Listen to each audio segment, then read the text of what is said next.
నేను మా రైతాంగ సోదరులకు ఒక మాట చెప్పదలుచుకున్నా.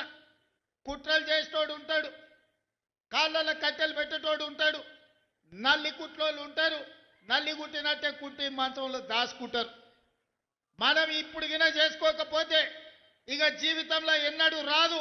2014 నాడు వచ్చిన 69 జీవో 2024 వరకు అది ఎక్కడో పాతాళానికి తొక్కివేయబడ్డది. మళ్ళీ మనకు అవకాశం వస్తేనే తెర మీదకి వచ్చింది. ఈనాడు 69 జీవో ద్వారా మక్తల్ నారాయణపేట కొడంగల్ నియోజకవర్గానికి నీళ్లు తెచ్చుకునే అవకాశం వచ్చింది.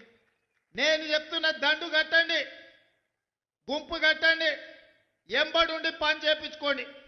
ఎవడన్నా కాంట్రాక్టర్ అధికారు రాత్రి పగలు రోజుకి 24 గంటలు 2 సంవత్సరాలలో ఈ ప్రాజెక్టును పూర్తి చేయకపోతే ఈపు విమాన మోత మోగుతుందని మా యువకులు దండు కట్టి మక్తల్ నారాయణపేట కొడంగల్ ప్రాజెక్టును పూర్తి చేయించుకోండి.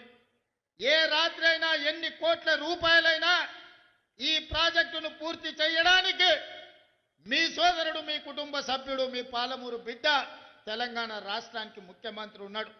వడ్డించేది నేనే. ఏ వరుసలో కూసున్నా మీరు ఆశించినంత వడ్డించే బాధ్యత నాది. ఈ ప్రాంతాన్ని పైరు పంటలతో పండించే బాధ్యత నాది.